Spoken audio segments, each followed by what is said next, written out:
Coach Deborah has a passion and purpose to assist young men, ages 15 to 24, to overcome obstacles and build their best lives. She wants to see every young man live out their potential. She has a master's degree in human services counseling, with a major in life coaching. More importantly, she is the mother of 3 boys, who are exceptional, educated, professional men. Coach Deborah believes it is better to train early, rather than need to fix later. She utilizes basic principles and God-led concepts. Sometimes the only thing a young man has is their credibility or their name. The actions they take are based on the decisions they make. Those decisions align with their choices and result in consequences. Coach Deborah can assist you if you are lost, floundering, or confused. Embrace the help and start building your best life today.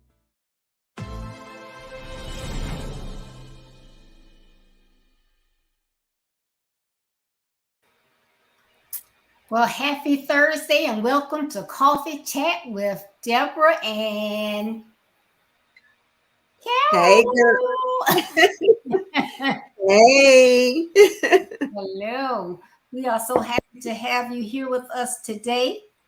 We have an exciting topic, and I hope you love it as much as we do. You know, this month we are reaching out to fill the gap. Our young people have so many gaps that they run into. It can start at home, have situations with their parents, maybe parents not getting along, and so that's impacting them. Then they have situations at school with friends, their personal things that they think about themselves, whether they love themselves or not, or they have low self-esteem. So it's just so many gaps that they can fall into. So we're trying to give out tips that will help assist them not fall in those gaps, but then if they do, what they need to do. So I want to say good evening to Mags. Hi, Mags. Be careful out there driving. Thank you for tuning in. Dan, good evening. Hello, Curly. Thank you for tuning in. We are just excited to have you here with us because we know you could have been anywhere else. So we appreciate you being with us for a coffee chat. Yes. And we want to make sure that you like, share, and comment. We love the comments, so make sure that you comment and share with others so we can get the word out to as many people as possible. Absolutely. Share. So what's been going on with you, Carol? Oh, girl, not too much. Actually, we are excited about some rain in Texas or in Dallas today. So we've had that 100+. So it is just good to be able to go out. I know our lawns are just saying, rain on me, because we have had such a dry spell, but that's been pretty much it, sis. All right. That's good. So today we're going to be, our topic is, can we talk? I know y'all remember the song, y'all probably thinking about Tevin, but it's not like that. It's not like that. But we want to know, can we talk? Because, so many times our young people have things on their minds and they are reluctant to say anything to parents or educators or older siblings. And so if we see that something is going on differently, maybe we have to ask that question, can we talk? But it is so important to communicate. And as I was doing my research, I found out, a lot of times things are going on at school. So you would think that the educators would communicate to the parents. But the research that I found, they said that in schools and education and educators, when they send out communication, 69.38% of that is mass communication. So it's going, all the parents are getting the same message. Only 30.6% are going directly to an individual parent about their child. So that's kind of scary, so something could be going on and you might be aware of it, but you're not letting me know. So that means that, like I said before, the world is full of gaps And it's important for the parents and their children to engage, having those relevant conversations, both sides being honest, and for parents to make sure that we learn to, what I always say, listen. No, it's not anymore. When we're talking about millennials and Gen X and Gen Y, it's not, I said, do what I say. No, they do what they see. So you got to have communication. You got to listen to what's going on with them. Mm-hmm. And you want to start early. The coach said it better. He said parents have to be proactive, not reactive. So you've got to find out what's going on. We can't, say, well, I was born in the 60s or 70s, so that's the only generation I'm worried about. What happened during those times? You got to keep up. You got to know what music your kids like, what's the new drugs out there. You just got to know everything. You got to stay. You don't have time to snooze. You don't have time to stay in the past because everything is continuing to evolve with our kids. And I really love our conversation, Deborah. Can we talk? And just like you said, our conversations, hopefully and prayerfully, is an opportunity for us to learn and grow as well, but also an opportunity to be able to help parents and now and in the future be able to bridge that gap, because that gap is so important. And we don't want that gap to continue to be something that it could be bridged if we just had the knowledge or the information, or being able to communicate with other parents, and like we're having this platform to be able to chat about it and be able to get some nuggets that may be able to help you along the way. Because if you're not a parent raising a child, there's some grandparent things here that we can continue to learn, but we've got to be, like Coach said, we must be proactive. And I always say you got to be thick-skinned, and you can't allow some of the conversations that we hear that are possibly going on with our young adults and our young, all the generations. We can't be afraid to be able to connect and find out what it is that we can learn about them, because what the Bible says, we perish for a lack of knowledge, right? So we have to be willing to become knowledgeable so that we are able to bridge that gap with our children. So we have to be able to not only just say, can we talk, but we got to be willing to talk and communicate and be able to listen, like you said, be able to listen as well as talk. Because some of us can get caught up with the chatter and we tend to not listen, but we need to be good parents, parents who will listen and maybe not always be willing to just come out there and talk about what you disagree, and nagging and bickering and criticizing simply because their thought process or their worldview is a little bit different than ours. But how would we know if we don't have that talk? How would we know? That's right. Got to do it. Got to do it. Yeah. So, Carol, if you don't mind being transparent, can you please tell us about interactions between you and your son during his teen years when you asked, hey, can we talk, son? Well, he's 53, so it's quite a bit of things, and I had to go back down memory lane.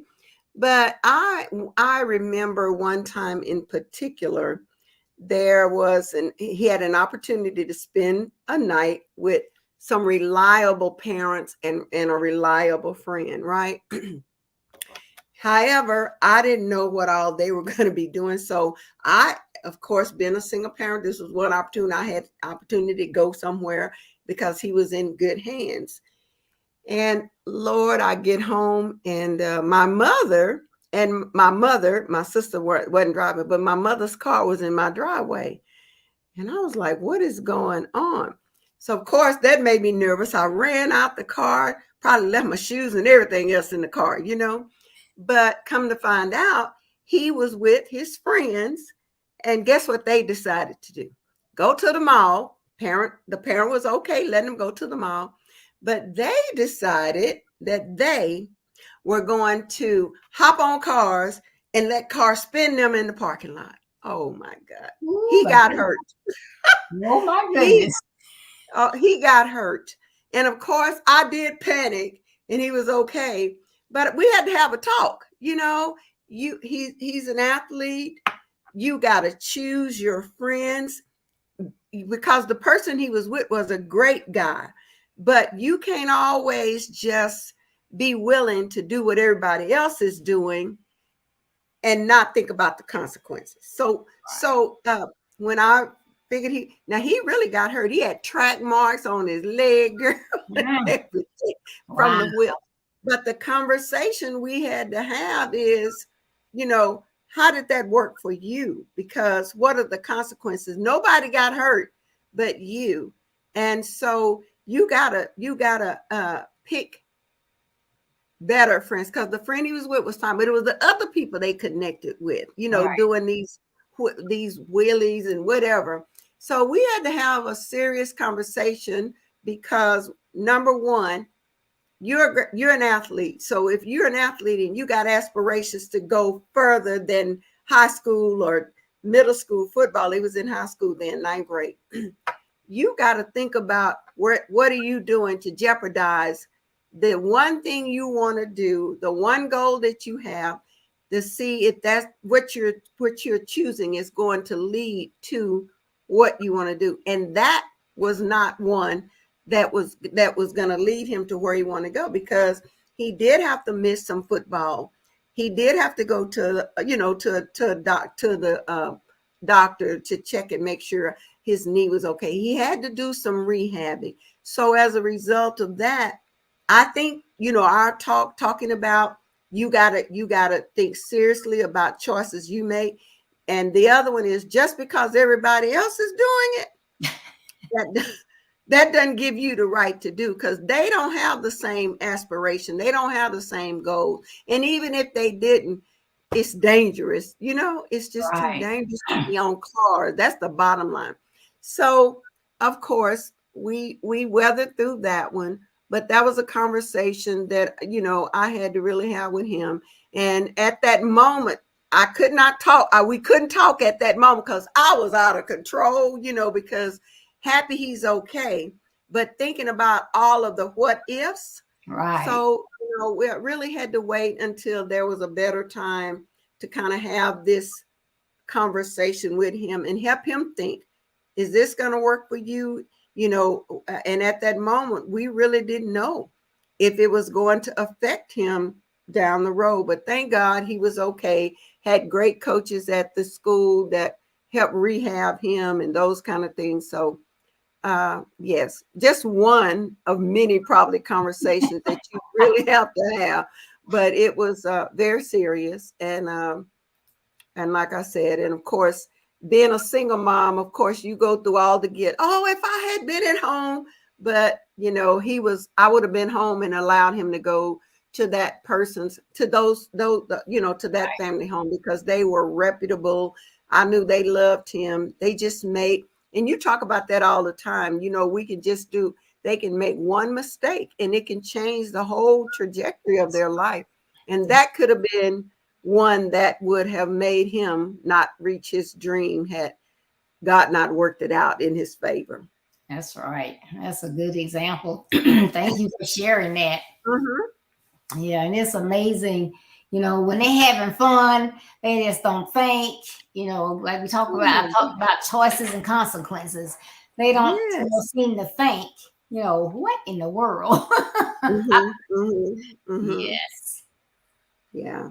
But it made him think. And of course, like I said, and it's so good when you can finally when you have that conversation and you watch them walk through the maturity level of that. And even that one incident, there were other times that he had to make the right choice. Let me just say that. And I was very proud of the fact that he realized, here's a bunch of my friends going this direction, but that is not the direction I want. So, you know, Coach always say sometimes growing leaves have to lose some trees. So he realized he had to, some friends were not going in the direction that he wanted to go in. So that lesson, I believe, also helped him with other decision making things that he had to do, when I wasn't there, and he had to make those choices. So I'm proud of him. So. Yes, great.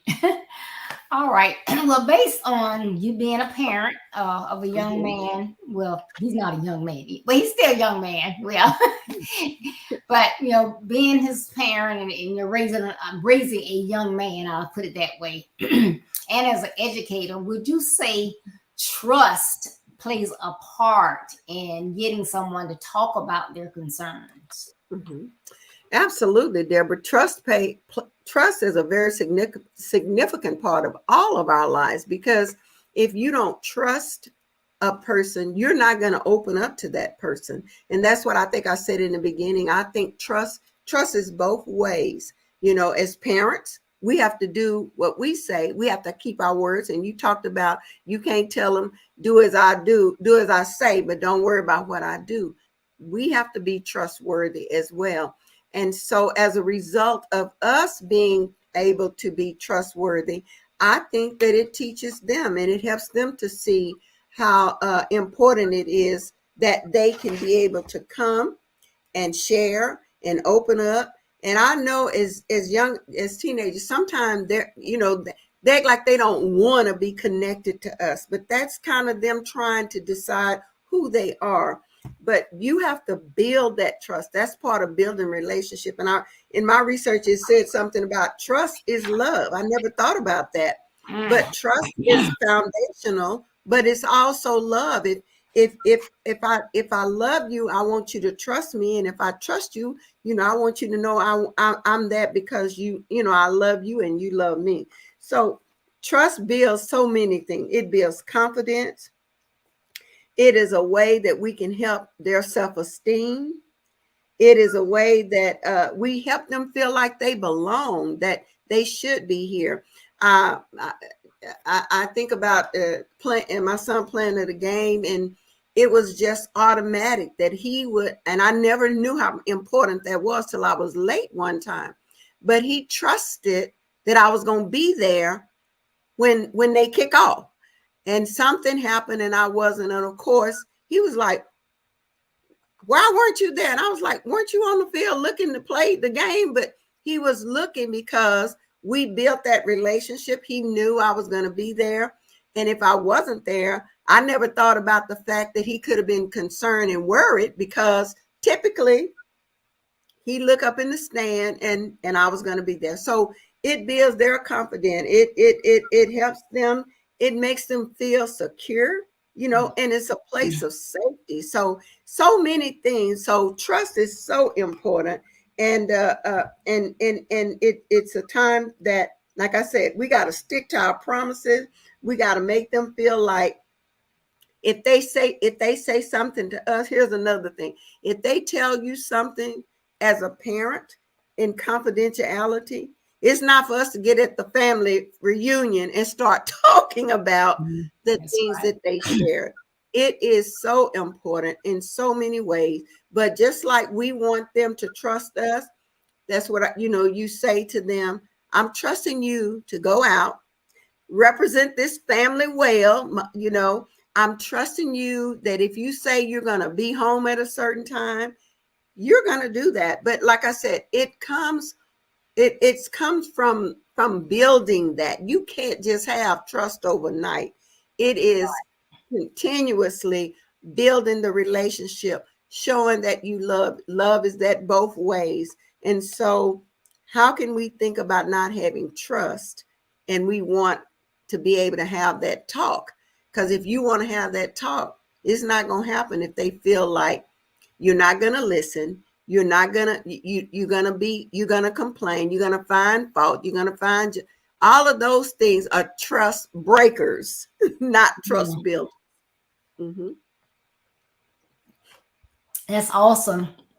As you know, a lot of starts out when they're small, but there are so many parents that don't show up for things. So when you are a child and your parent is going to be there, you expect for them to be.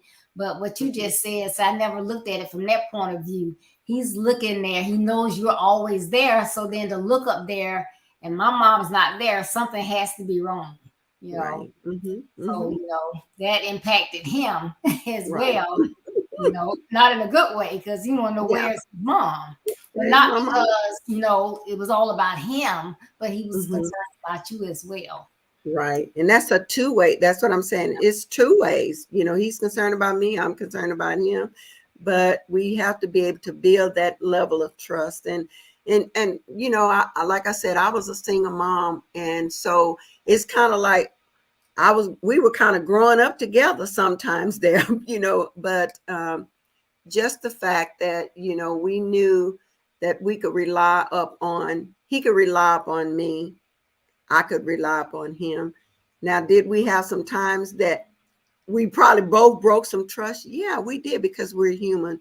But you don't always want to focus on the negative, even if in correcting, you correct, you teach.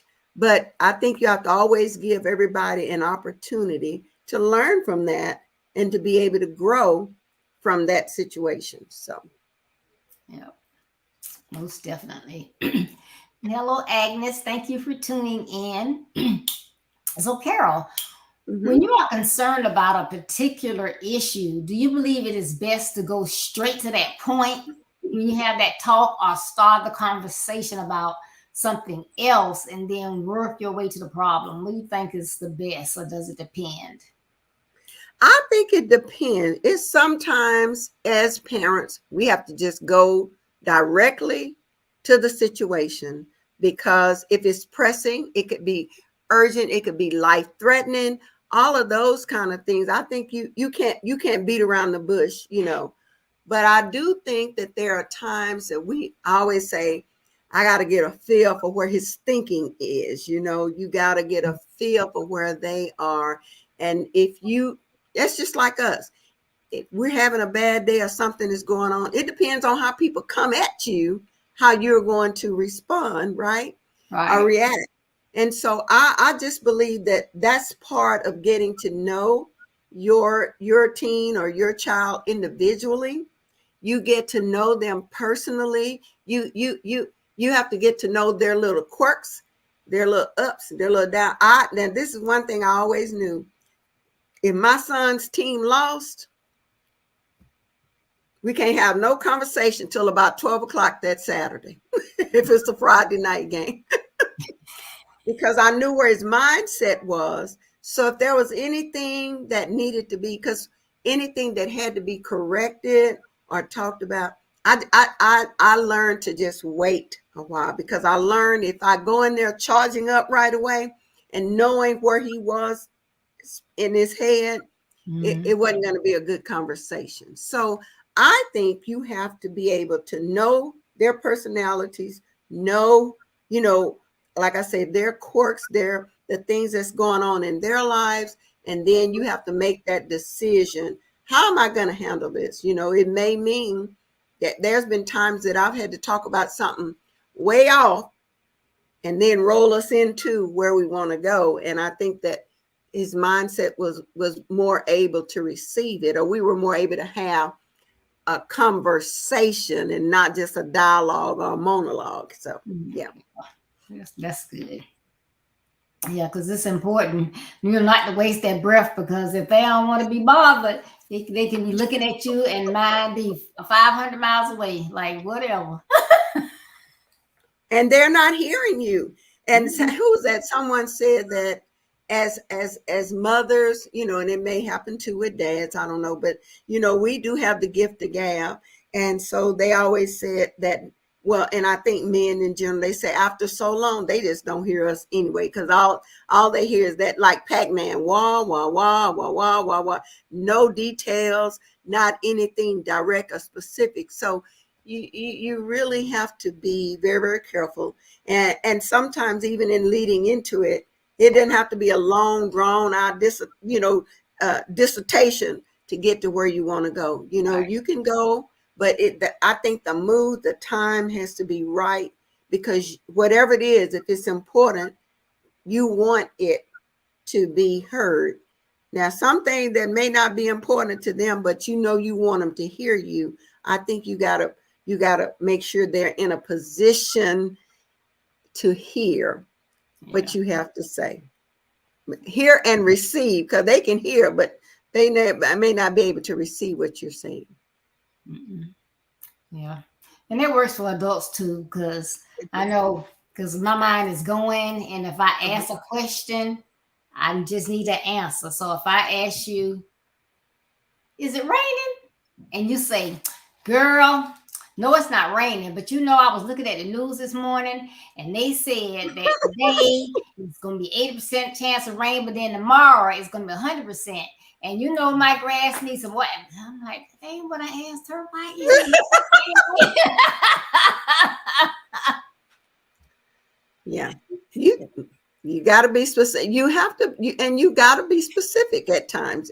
Like I said, it just varies. And I think the situation, the circumstance, I even say it could be the day and the hour Right. that it happened. Yeah.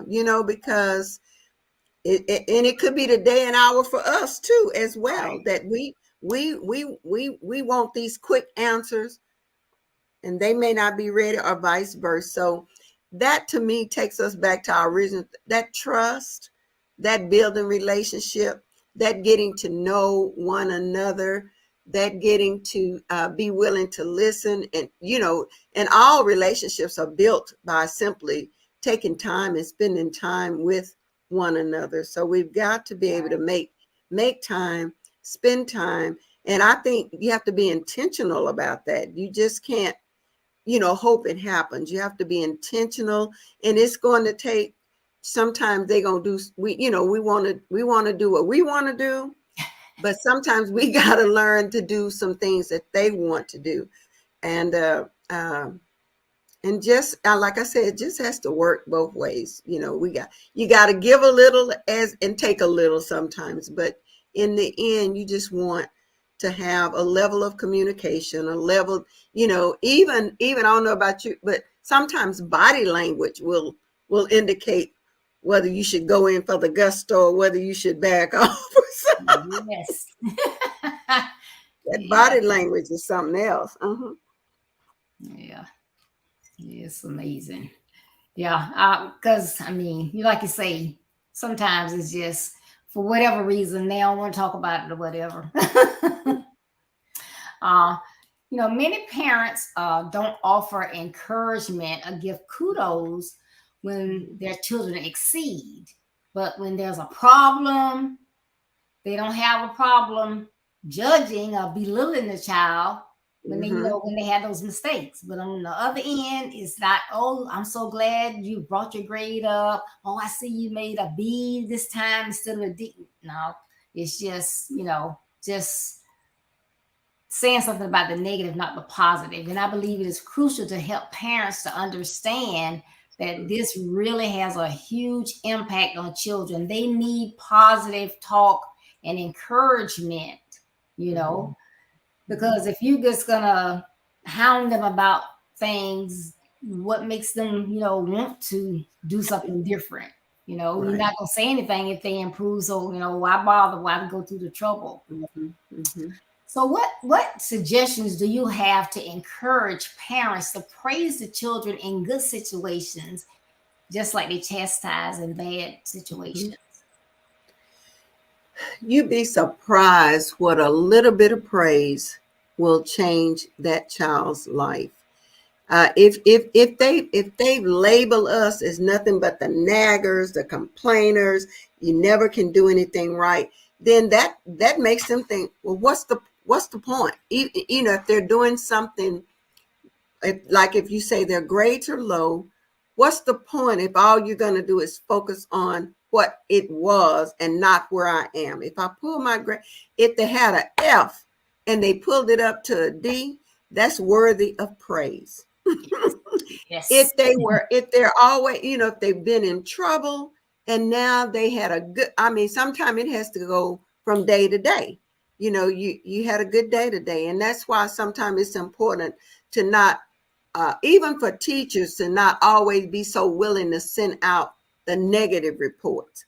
Send out, and I know, time, and teachers nowadays got so many more things that they are doing this probably not teaching the way they anticipated it. But that kid, self-esteem will rise. They'll get to the point where, I don't want to disappoint my parent. I don't want to disappoint my teacher. This praise feels okay. So correction, yes, but be willing to give that praise. We know how we feel when someone says something good to us, right? So Right. why not pass that on to our children? And that's what I feel like. We can find all the negative things even now we always talk about, oh, these millennials, oh, these kids, they don't, it's always, oh, this.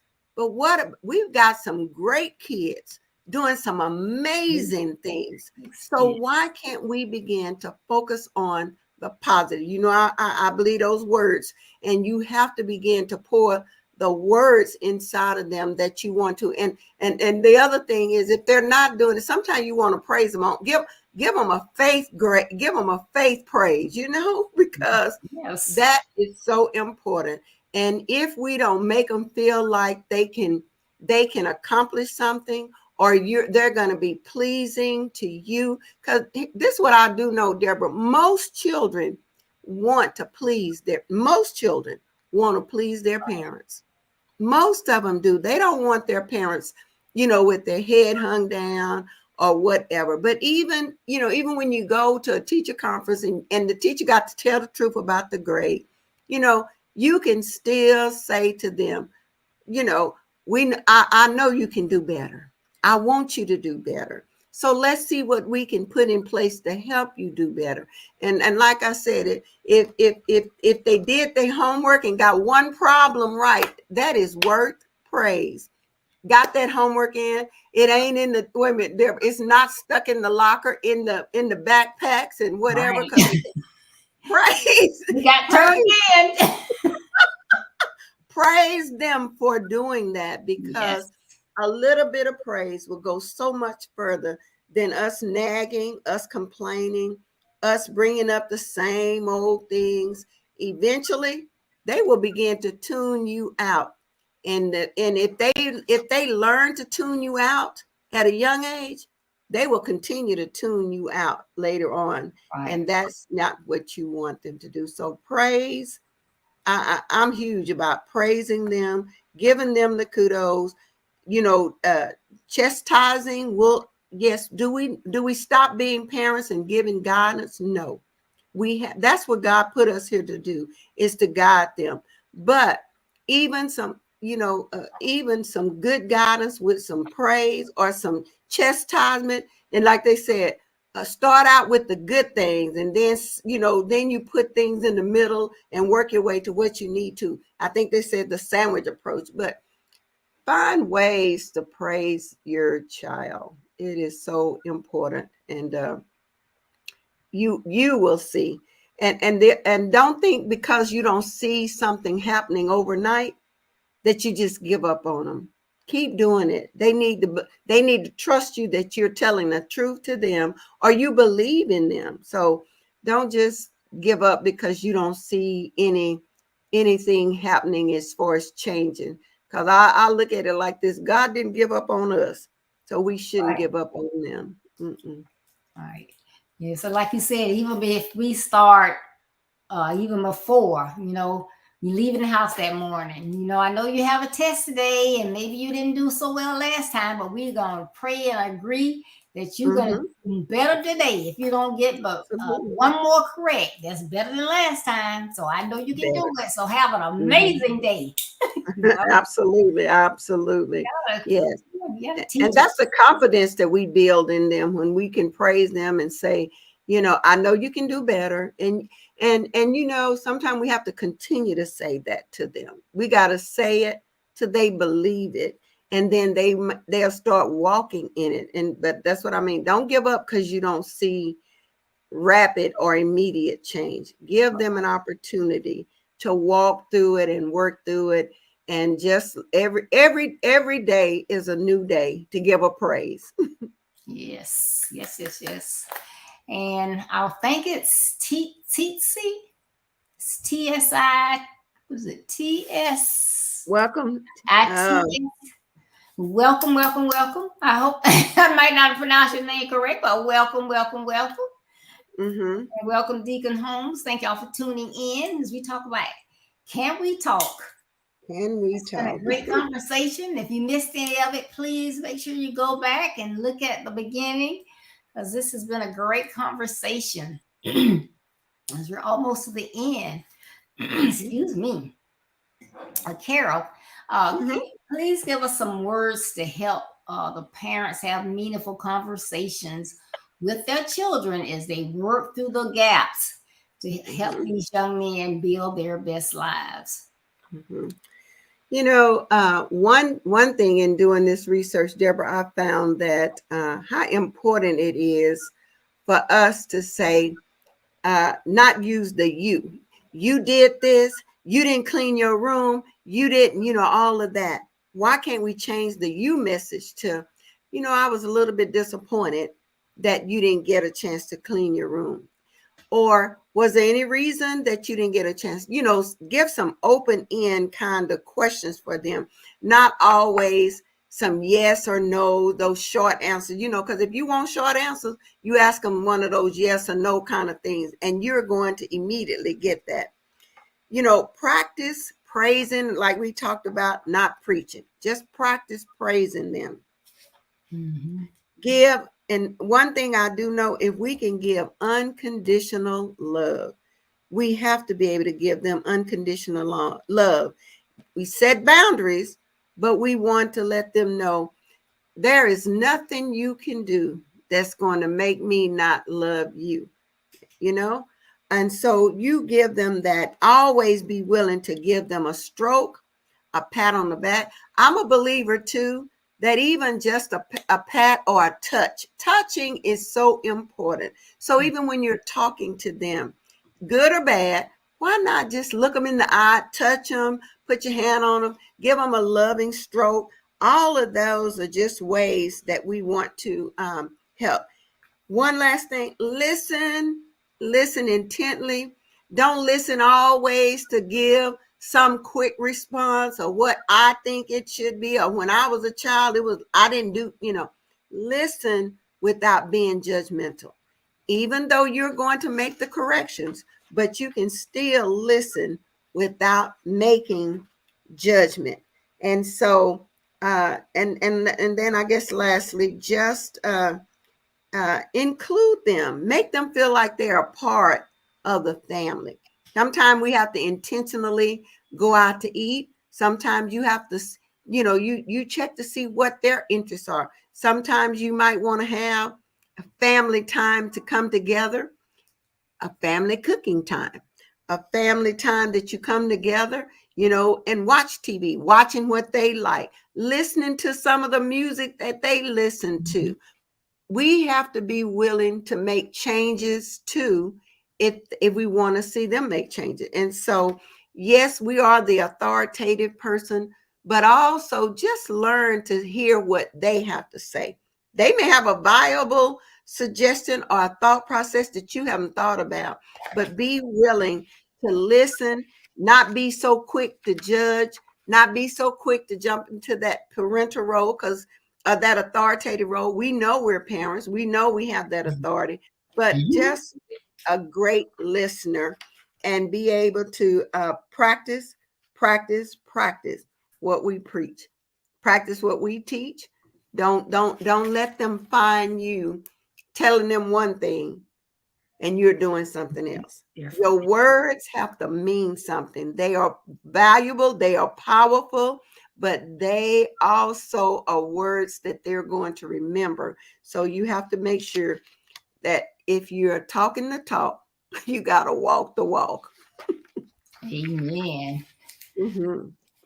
Awesome. So those are some great nuggets, great tips for parents, guardians, pastors, educators, the village, anybody that's interacting with someone in their lives that need to have that encouragement. We want to make sure that they don't fall in that gap. If they do fall in that gap, how can they cope and get out of that gap. So all of this information is very essential for them. Mm-hmm. Great, great, great, great, great. I loved it.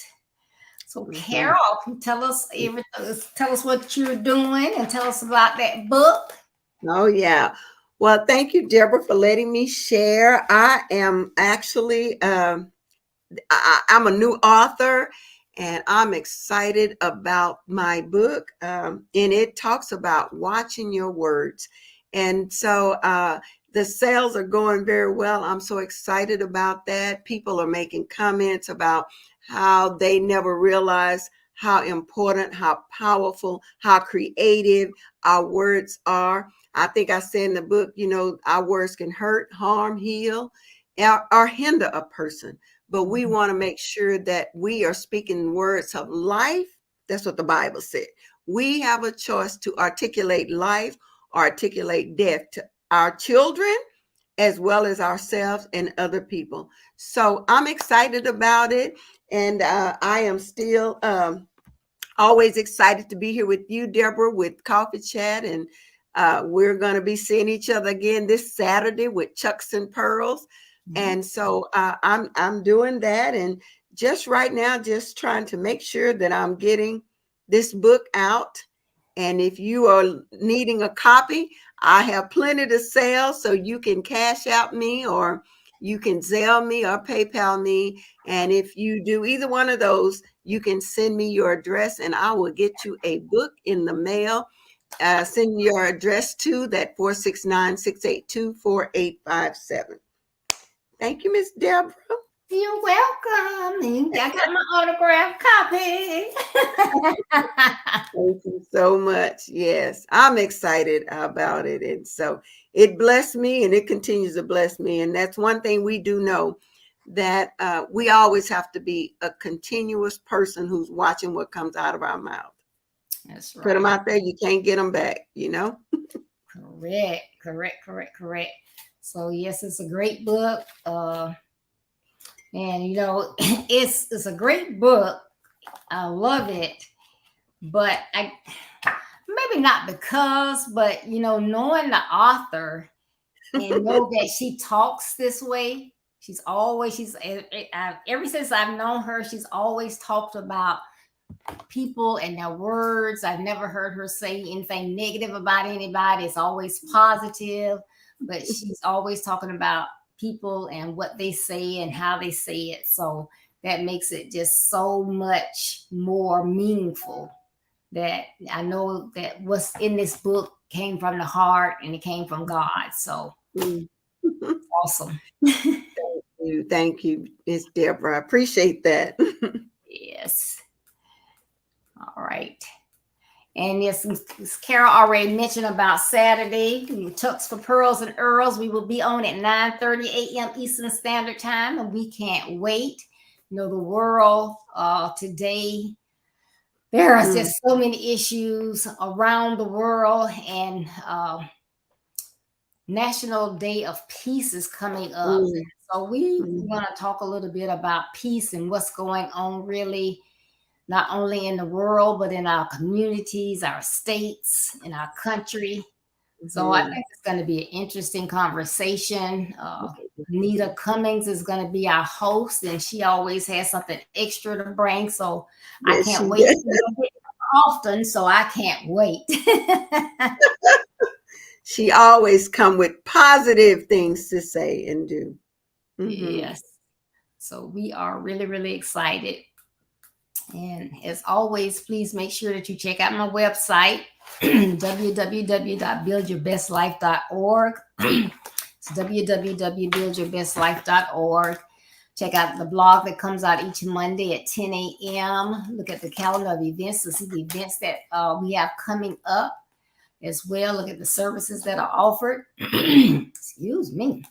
Which is coaching, consultations, webinar speaking, and you can get an autographed copy of my book, Build Your Best Life. It's about your life, your actions, and your credibility, overcoming obstacles to build your best life. So you can get it on my website, get your autographed copy if you prefer the Kindle version. You can get Mine that. got lots of sticky notes. Yours look about like mine. I know. It's so many good things in here. So yes, you need to get a copy of this book because it is huge. I mean, it's one, Deborah, that I have to continue to go back to as well. So it is, building your best life for our young men, but also so many things that really has helped me in my own personal life. So thank you for putting this book together. So it's a great book. Mm-hmm. All right. Well, thank you, sis. The coffee chat is always wonderful. Always. Together. Mm-hmm. So thank everyone who tuned in today. I always appreciate it. Make sure that you like my page, like the Build Your Best Life Facebook page, so that I can see when you come on, see your comments. Also subscribe to my YouTube page. I'd appreciate that. And that is Build Your Best Life with Deborah D. Smith. So as you go along your busy day, you may encounter a young man that has lost his way. Don't shake your head and don't steady your pace. Stop, reach out, and lend that young man a helping hand. If we all reach out, we can help so many more. So please help us, as our theme this year is reaching out. And Build Your Best Life is our business. That's not a slogan, it's our commitment. I love you. Be blessed. Stay safe. We will be looking for you Saturday to join us on Chucks for Pearls and Earls.